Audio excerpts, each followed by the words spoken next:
Southport lifeboat crew are off on a wreck hunt. This vehicle, normally used for shrimping, is owned by local fishermen Peter and Phil Harrison. But this evening, instead of fishing, the father and son team are showing the rest of the crew one of Liverpool Bay's many wrecks.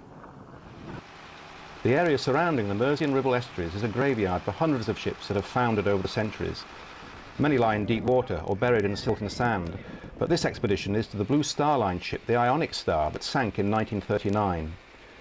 She lies unmarked, dangerously close to the surface, her jagged remains a lurking peril to the unwary crews of passing vessels. At low water, the hulk is exposed, as seen in these pictures. Her broken back is askew on Taylor's Bank, just inshore of the Mersey shipping channel.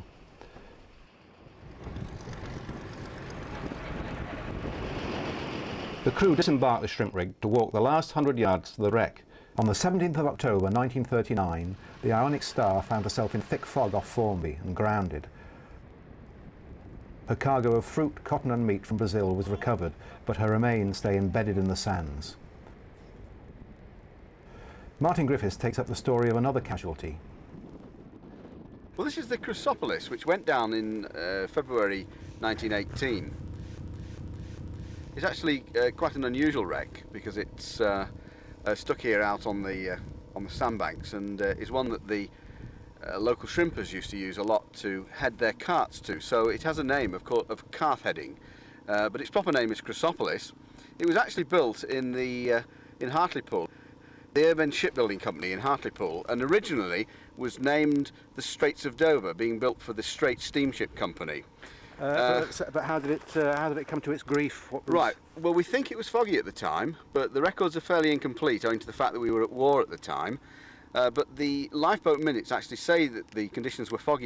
She first landed on the Horsebank, which is about a mile over to the west from here, and then she was refloated about 3 weeks later and ended up in a position here, being pulled here by two tugs. Unfortunately, in the ensuing mess, she appears to have broken her back.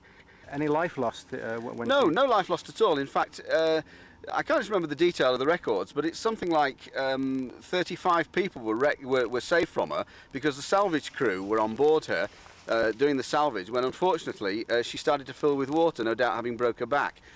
And the lifeboat left the pier and actually collected all this vast quantity of people and brought her off, and there is several pictures of her completely full of water, just awash her decks as well.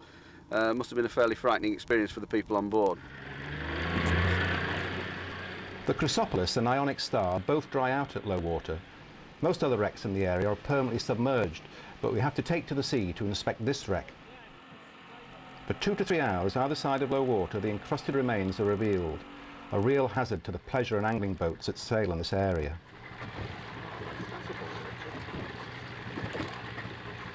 This is the Zealander wreck, which was wrecked in 1917. It was one of the last boats that the Southport lifeboat went out to before it was disbanded in 25. This particular wreck is quite a well-known one because the local shrimpers used to call it the treacle can and the mug ships, mainly because a substance like treacle came actually out of the wreck after it landed, and also German mugs were found on board. The majority of wrecks date from the 19th century or before. To bring a sailing ship into the Mersey or Ribble and to sail alone on this featureless shore in the prevailing southwesterly winds was a hazardous task. The wreck of the wooden bark Nereus of 1,000 tons at Ainsdale is testament to this. In 1883, 10 days out of Barrow-in-Furness, she was caught in a foul gale. The Southport lifeboat Eliza Fernley had a fearsome task, but rescued Captain Whirlidge and his crew of 24. Now her ribs stick eerily out of the beach. Southport witnessed the country's worst ever lifeboat disaster in 1886 when 27 men lost their lives while attempting to rescue the German bark Mexico, seen here high and dry after the terrible storm. All but 2 crew of the Southport and St Anne's lifeboats drowned. This is their memorial in the town's Duke Street Cemetery. Despite their terrible ordeal, the survivors, Henry Robinson, pictured here in old age, and John Jackson, continued with their lifeboat duties. The oar and sail of the old lifeboats have given way to the powerful outboard motors of the modern rigid inflatable self-righting craft. This is Southport lifeboat on exercise with an RAF Sea King helicopter.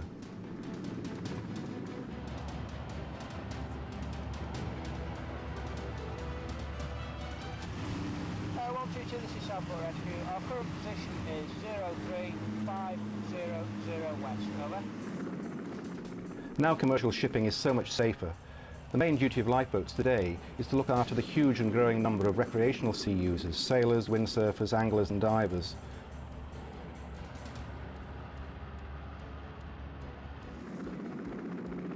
But the wrecks of Liverpool Bay are a lasting reminder to all of the treacherous and unforgiving nature of the sea. Technology has greatly improved sea safety, but no mariner should be complacent enough to ignore these warnings from the past.